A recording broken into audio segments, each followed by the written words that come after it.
The silent patience. The stars above Earth had once represented possibility and wonder. Now they were a constant reminder of humanity's vulnerability. For 17 years, mankind had lived beneath the shadow of the Caldari Empire, a vast coalition of alien species that dominated the Orion arm of the Milky Way. The Caldari were not the first intelligent life humanity had encountered among the stars, but they were undoubtedly the most dangerous.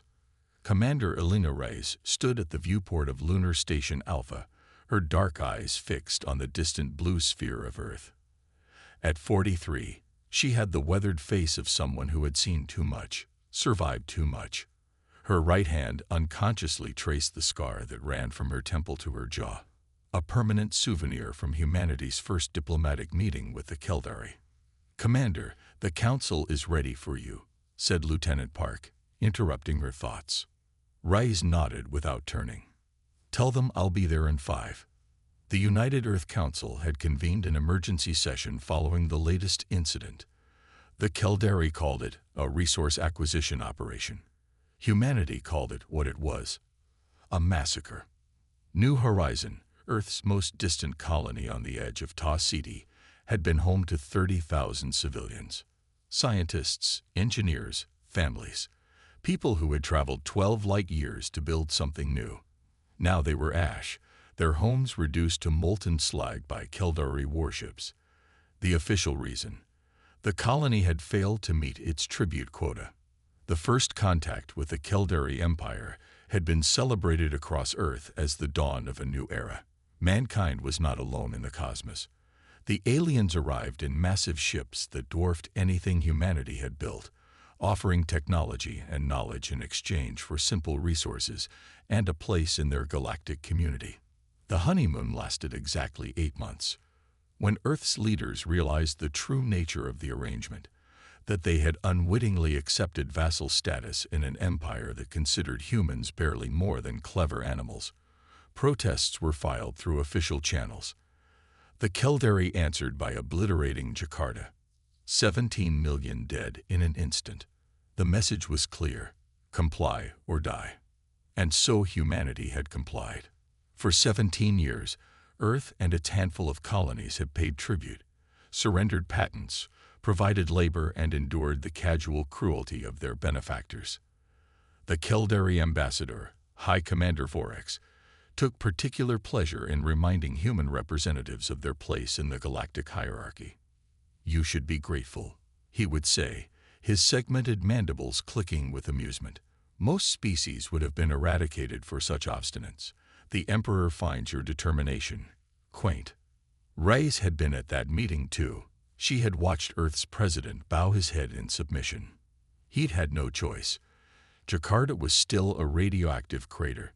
Billions of lives hung in the balance. But something had changed with New Horizon. The colony had been meeting its quotas. They had been compliant. The destruction was not a punishment, it was sport. A demonstration of power because the Caldari could. The council chamber was a symphony of tension when Reyes arrived. 16 representatives, one from each of Earth's unified regions, sat around a circular table. Their faces showed a mixture of fear, rage, and resignation.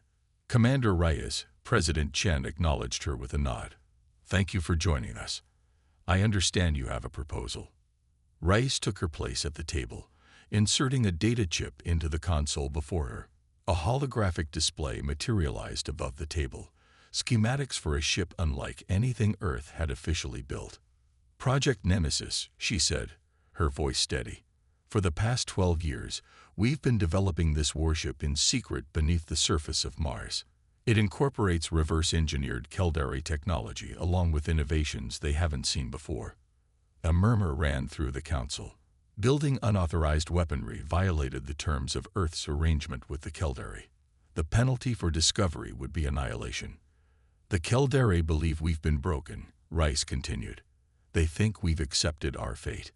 Their ships patrol our system on a predictable schedule. Their security protocols are designed to prevent uprisings from species that telegraph their intentions." She tapped her console, and the hologram shifted to show sensor data from around the solar system. "But we've been patient. We've been silent, and while they've been watching for signs of rebellion, we've been studying them, learning their weaknesses, preparing. This is madness, Minister Kaminsky from the European Alliance said. If the Caldari discover this project, they already killed 30,000 people for sport. Reyes cut in. How long before they decide to do the same to a major colony, or Earth itself? They're not our benefactors or our partners. We're their property. And one day, when we've exhausted our usefulness, they'll discard us. What exactly are you proposing, Commander? President Chen asked quietly. Reyes straightened. New Horizon changed everything. The Caldari broke their own rules. They showed that compliance doesn't guarantee safety. Our only choices now are to wait for extinction or to fight. She expanded the ship schematic. Nemesis is ready. I'm requesting authorization to assemble a crew and take the fight to them.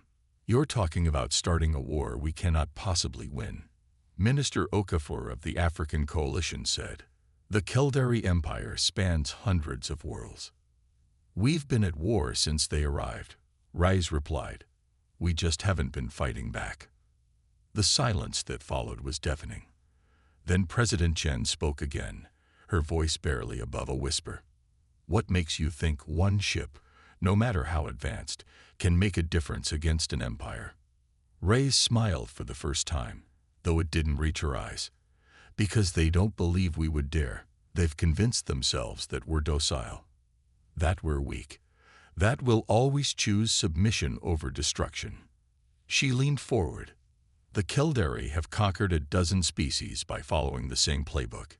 Intimidate, demand tribute, make examples, but they've never faced humans before. Not really. The hologram shifted again, displaying combat simulations and strategic analyses. They believe we stay silent out of fear. They don't understand we've been silent because we've been planning. Outside the council chamber's windows, Earth glowed blue and serene. For 17 years, humanity had endured, watched their resources plundered, their innovations claimed, their people occasionally slaughtered when the Caldari felt the need to remind them of their place. 17 years of silence. 17 years of patience. 17 years of watching and learning and waiting. The Nemesis carries enough firepower to destroy a Caldari battle group, Reyes said. We've identified vital targets throughout their territory. Shipyards, command centers, supply depots. The first strike will be devastating, but more importantly, it will be shocking. They don't believe we're capable of resistance. And after that first strike, Minister Kaminsky asked, then we reveal that Nemesis isn't alone. Each colony has been constructing ships and weapons in secret. Earth's deep-sea facilities have produced a fleet. The Caldari think they know our manufacturing capabilities, but they only know what we've shown them. Reyes straightened, her scarred face hard with determination. Make no mistake, this will be a fight for survival. But we're already losing the slow death they've planned for us. At least this way, we die on our feet. President Chen studied the holographic displays for a long moment. Then she looked around the table at each council member. We need unanimity for this decision, she said. We are potentially condemning billions to death if we fail. One by one, the council members cast their votes. When the final tally appeared, President Chen closed her eyes briefly, then turned to Reyes. Commander Reyes, you have your authorization. Assemble your crew and prepare Nemesis for deployment. There's one more thing, Reyes said. I need one person in particular, Dr. Marcus Takeda. Several council members exchanged looks. Takeda was humanity's most brilliant physicist, responsible for breakthroughs in energy manipulation that the Caldari had immediately claimed for themselves. Dr. Takeda is closely monitored by Caldari overseers, President Chen said. Extracting him would alert them. We need him, Reyes insisted. Without his expertise, Nemesis won't reach its full potential.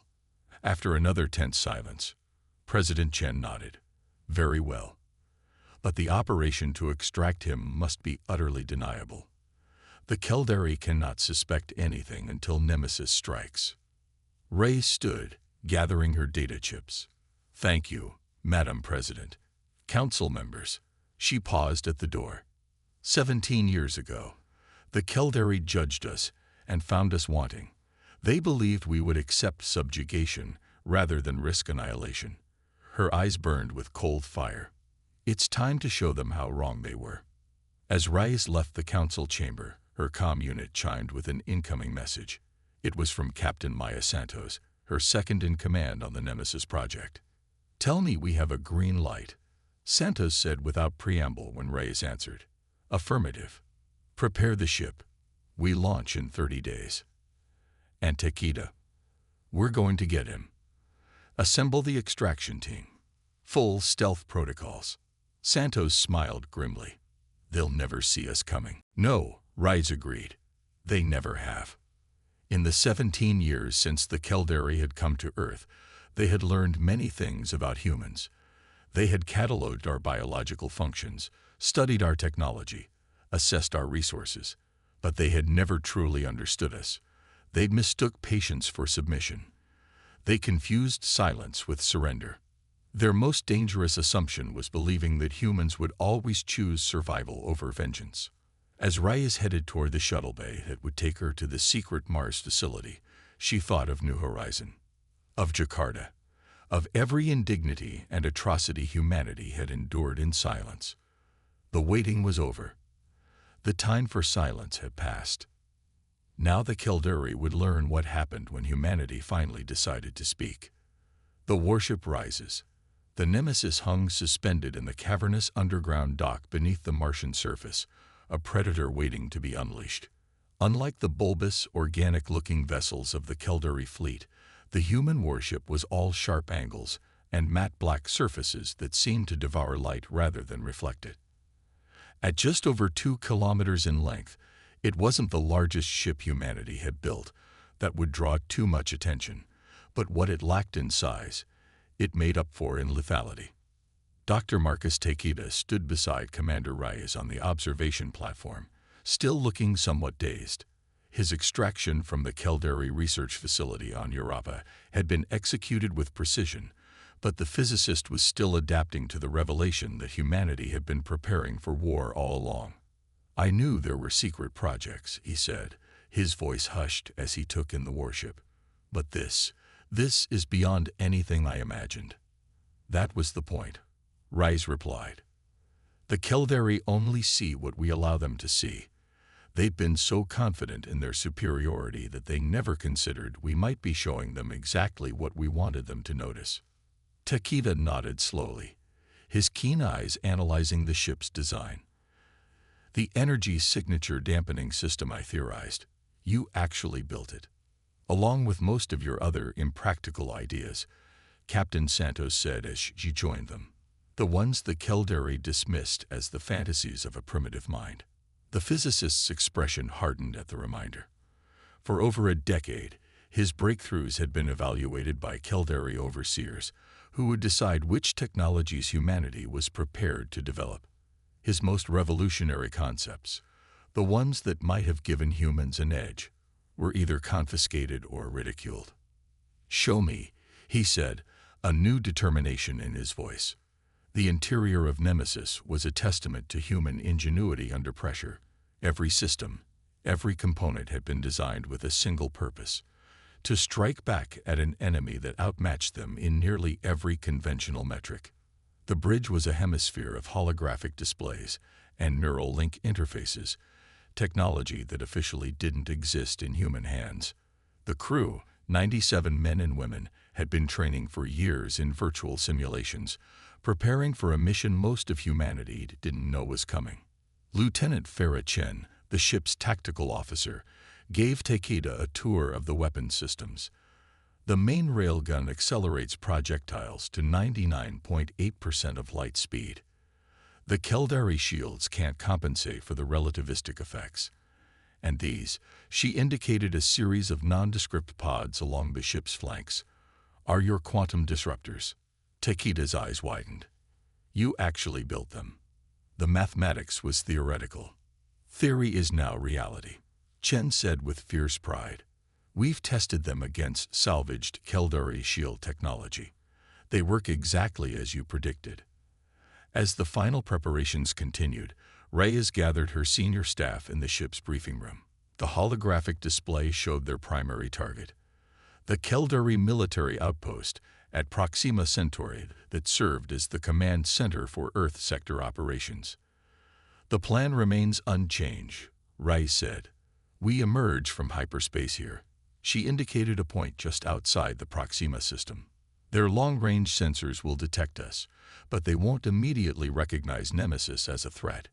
Their protocols dictate that they'll dispatch a patrol to investigate an unauthorized vessel. Captain Santos continued. That patrol will consist of 2, possibly 3 Harrier-class destroyers.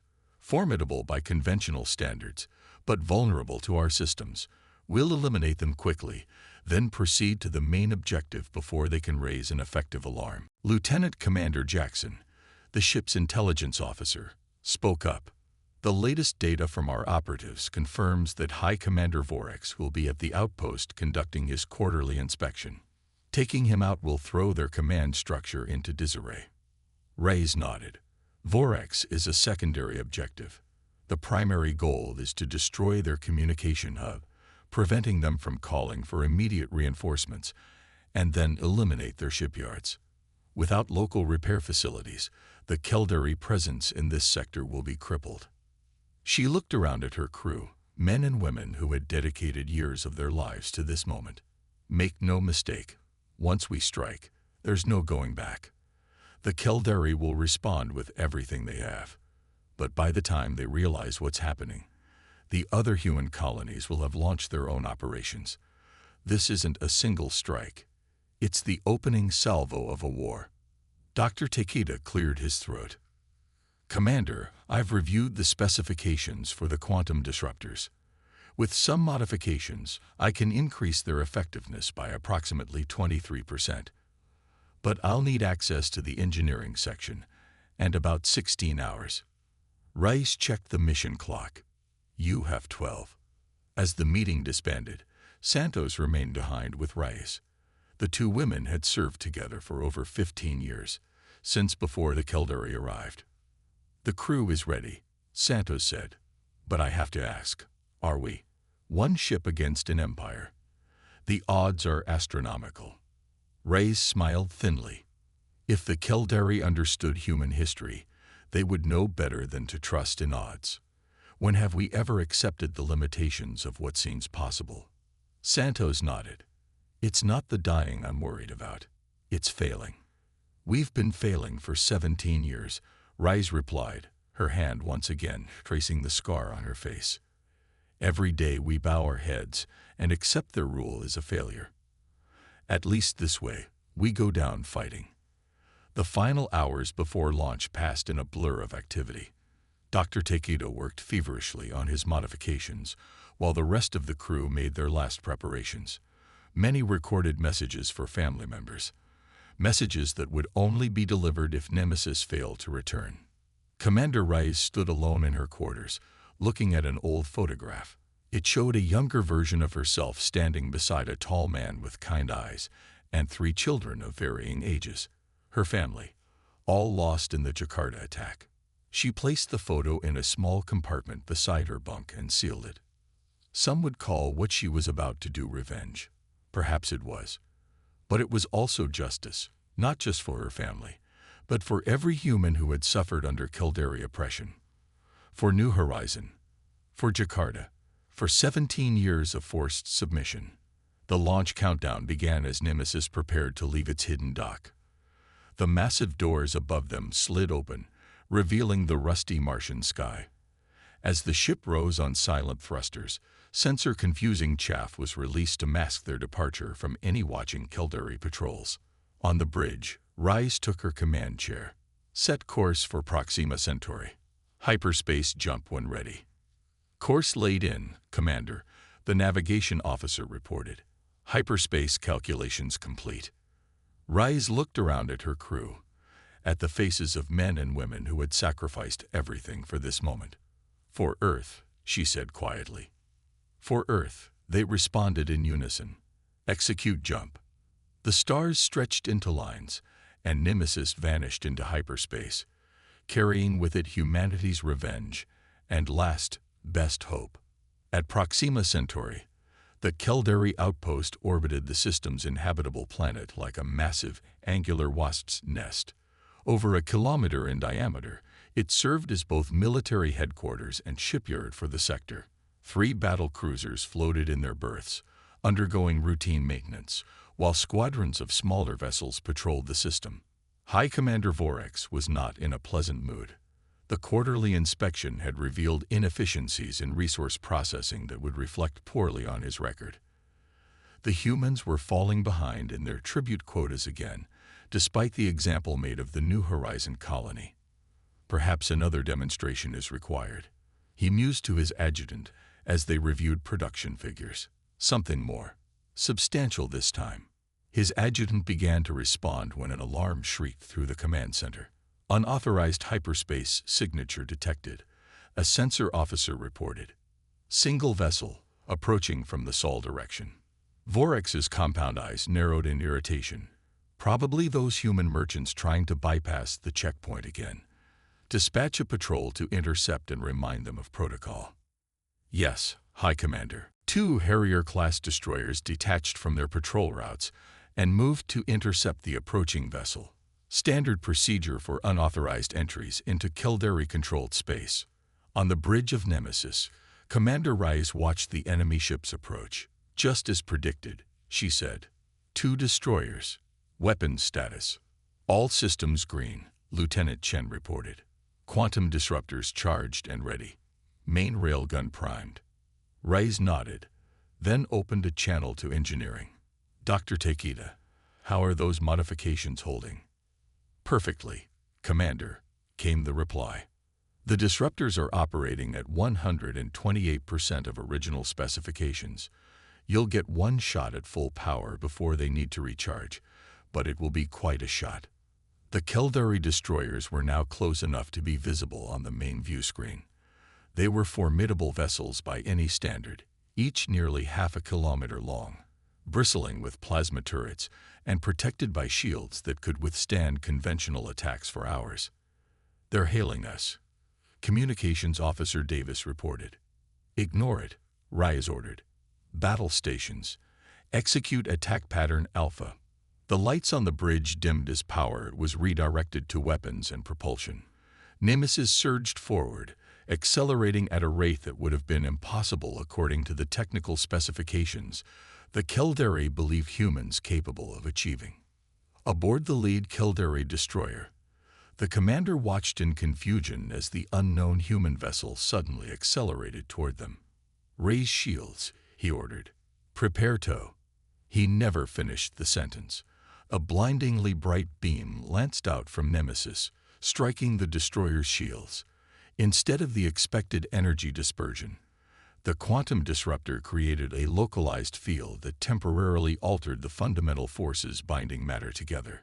The shield generator, suddenly operating under different physical laws, catastrophically failed. Before the Caldari could react, Nemesis fired its main railgun. The projectile, traveling at nearly the speed of light, passed through the now unshielded hull and out the other side, leaving a perfectly circular hole. A moment later, secondary explosions tore the destroyer apart from within. The second destroyer began evasive maneuvers, but Nemesis was already pivoting with impossible agility. A swarm of missiles, technology officially beyond human capability, streaked toward the Caldari vessel. Its shields held against the first wave, but the barrage overwhelmed its defenses. Within minutes, the second destroyer was reduced to expanding debris. In the Caldari command center, alarms blared as sensor data flooded in. 2 destroyers lost, a shocked officer reported. The human vessel. It's like nothing we've encountered before. High Commander Vorex's mandibles clicked in agitation. Impossible. Human technology is cataloged and restricted. They cannot possess weapons capable of this. But the evidence was undeniable. The unknown human warship was now accelerating toward the station, weapons hot. Launch all fighters, Vorex ordered. Battle cruisers to defensive positions. Raise station shields to maximum. The response was immediate but disorganized. The Caldari had not faced a serious military threat in this sector for generations. Their tactics were textbook, predictable, exactly as Reyes had counted on. As squadrons of Caldari fighters swarmed toward Nemesis, Lieutenant Chen's fingers danced across her tactical console. Point defense systems engaging, she reported. Fighter screen deploying. From Nemesis, dozens of autonomous attack drones, another technology humanity officially didn't possess, launched to meet the incoming fighters. The space between the warship and the station became a chaotic tangle of energy weapons, explosions, and debris. Through it all, Nemesis drove forward with singular purpose. Their battle cruisers are moving to intercept, Santos reported. Reyes nodded. Just as we planned. Execute targeting sequence Bravo. The quantum disruptors fired again, this time at the lead battle cruiser. The massive vessel's shields flickered and failed in sections, creating vulnerabilities that Nemesis immediately exploited. Precision railgun fire struck the ship's propulsion systems, leaving it crippled and adrift. The other two cruisers fared little better. One lost weapons control after a drone swarm breached its hull and detonated inside. The third managed to land several hits on Nemesis, but the human warship's advanced armor, developed in secret over years, absorbed the impacts. We've taken damage to decks 7 through 9, Santos reported. Automated systems containing the breaches. Weapons still operational. Reyes's eyes never left the main view screen, which now showed the Caldari station looming large. Commence primary attack run. All weapons, full power. Nemesis dove toward the station, evading defensive fire with maneuvers that would have crushed a human crew without the inertial dampening systems Takeda had designed. The quantum disruptors fired once more, creating a window through the station's shields. Firing main railgun, Chen announced. The massive weapon discharge, sending its relativistic projectile straight through the opening in the shields and into the heart of the station. The effect was catastrophic. The station's power core destabilized, setting off a chain reaction of explosions that tore through its sections. On his command deck, High Commander Vorex watched in disbelief as systems failed around him. The humans, the weak, compliant humans, had launched a devastating attack with technology they shouldn't possess. As emergency bulkheads slammed down and alarms shrieked, he keyed in the emergency transmission sequence that would alert the Empire to rebellion. The message never sent. Nemesis's second attack targeted the communication array specifically, destroying it before the distress call could be transmitted. As the station began to break apart, escape pods launched in all directions. One of them contained High Commander Vorex, fleeing the destruction of his command. One of the escape pods is transmitting on the command frequency, Communications Officer Davis reported. It's Vorex. Reyes's expression didn't change. Target and intercept. Nemesis moved with predatory grace, positioning itself to intercept the escape pod's trajectory. A tractor beam. Yet another technology the Caldari believed beyond human reach, locked onto the small vessel. We have him, Commander, Davis said. Reyes stood from her command chair. Bring him aboard. Security team to the shuttle bay. High Commander Vorex was dragged onto the bridge of Nemesis in restraints, his chitinous exoskeleton damaged in several places. He looked around at the human crew with a mixture of shock and outrage. This is madness, he hissed. You cannot hope to stand against the Empire. This act of rebellion will result in the eradication of your entire species. Commander Reyes approached him slowly. You still don't understand, do you? This isn't the beginning of a rebellion. This is the culmination of one. She gestured to a holographic display showing multiple sectors of space. Throughout it, alarm signals were lighting up as Caldari facilities and ships came under attack. As we speak, human forces are striking throughout your empire. The shipyards at Ta City, the supply depot at Wolf 359, the garrison at Epsilon Eridani, all simultaneously. Vorex's compound eyes widened. Impossible. You told us what we could build, Rai said, her voice cold. "You told us what we could know. You never asked what we were capable of when pushed too far." She turned to Chen. "Show him." The tactical officer keyed a sequence, and the display shifted to show Earth. From the planet's surface and hidden facilities throughout the solar system, ships were rising. Dozens, then hundreds of them. Not as large or as advanced as Nemesis, but far more numerous than the Caldari had believed possible. "You thought we were broken," Ray said. "You thought we would always choose submission over extinction. That was your mistake." Vorex's mandibles clicked in agitation. "The Emperor will burn your worlds to ash for this." "He can try," Rise replied. "But first, he'll have to survive." She turned back to her crew. "Set course for the rendezvous coordinates, and send word to Earth. Phase 1 is complete. Commence Phase 2. As Nemesis turned away from the ruins of the Caldari station, the human warship's black hull seemed to absorb the light of Proxima Centauri itself. The message it carried was clear to any who witnessed its power. Humanity would be silent no more. Reckoning. On the Caldari throne world of Keldar Prime, Emperor Zexcalath received the fragmented reports with mounting fury. The great chamber, with its soaring crystalline spires and gravity-defying architecture, had been designed to inspire awe in subjects and visitors alike. Now it echoed with the Emperor's rage. "Impossible," he roared, his massive form rising from the ancestral throne. "The humans are a subjugated species. Their technology is restricted, their military dismantled, their spirit broken." The Imperial Intelligence Director, Thex Moran, bowed low. "The evidence suggests otherwise. Radiance. Our facilities throughout the human sector have been attacked simultaneously. We have lost contact with High Commander Vorex. The outpost at Proxima Centauri has been destroyed." The Emperor's compound eyes gleamed with malice. "How many ships? How large is this human rebellion?" "Unknown. Radiance. Our initial estimates suggest at least 300 vessels, ranging from small frigates to at least one capital ship of unprecedented design." 300. The Emperor laughed, a harsh chittering sound. "The Imperial fleet numbers in the thousands. This is not a war. It is a suicide." But Thex Moran was not finished. "There is more. Radiance. The attacks show evidence of technologies we believe beyond human capability. Quantum disruption, relativistic weapons, advanced propulsion systems. They have been developing in secret, hiding their true capabilities." The Emperor's laughter died.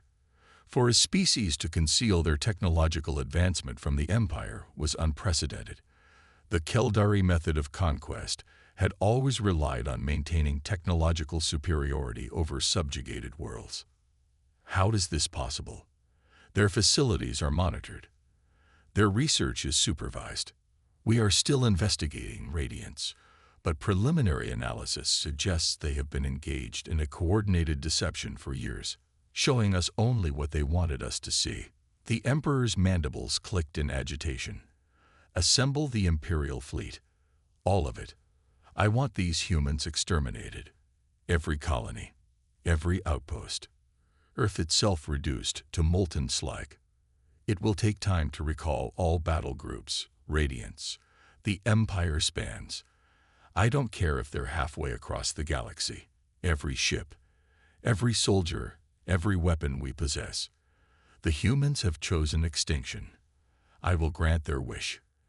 As Imperial orders flashed across the vast expanse of the Caldari Empire, rallying the most powerful military force the galaxy had ever known, the human fleet was already executing the next phase of their long-planned uprising. Aboard Nemesis, Commander Reyes studied the tactical display showing the gathered human forces. Nearly 400 ships had now assembled at the rendezvous point, a previously uncharted star system carefully hidden from Caldari knowledge. "Status report," she ordered. Captain Santos stepped forward. "All ships reporting ready, Commander. Phase 1 objectives achieved with 89% success rate. Caldari communication and command structure in this sector is in disarray." And our losses. Santos' expression tightened. 17 ships destroyed. 31 damaged but operational. Reyes nodded grimly. Every lost ship represented crews of men and women who had known the odds when they volunteered. Their sacrifice would not be in vain. High Commander Vorex remained in the ship's brig, a prisoner whose value was still being determined. Regular interrogation had yielded little, but his mere presence aboard Nemesis served as a powerful symbol. The Keldari are mobilizing their fleet, Intelligence Officer Jackson reported. Long-range scouts report multiple battle groups converging. Conservative estimate puts their numbers at over 600 capital ships, supported by thousands of smaller vessels. They're coming for Earth, Rice said.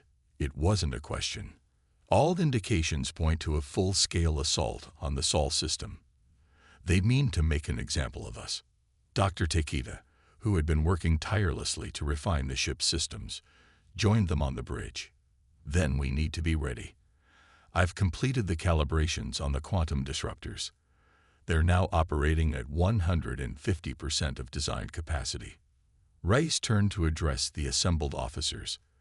The Keldari believe they're responding to a rebellion. What they don't yet understand is that this is a war for survival, theirs as much as ours. She activated the main tactical display, showing a comprehensive battle plan that had been refined over years of secret preparation. They expect us to defend Earth, to concentrate our forces around our homeworld in a desperate last stand. Her finger traced a different trajectory on the display. Instead, we're going to hit them where they're most vulnerable. Their supply lines, their staging areas, and finally, Keldar Prime itself. A murmur ran through the bridge crew. Attacking the Keldari throne world was audacious beyond measure. That's suicide, someone muttered. No, Rice corrected. It's the only way to win. The Keldari Empire is vast, but it's built on fear and intimidation. If we destroy their center of power, if we demonstrate that even their homeworld isn't safe, the entire structure begins to crumble. She zoomed in on the Keldar system. While their fleet converges on Earth, we'll strike here at the heart of their empire. They've left their home defenses relatively light, never imagining any species would dare attack them directly. What about Earth? Santos asked. We can't leave it undefended. Earth isn't undefended, Rice said with a tight smile. The Keldari are about to learn exactly how prepared we've been. As the human fleet made final preparations for their audacious strike, the Imperial Keldari Armada approached.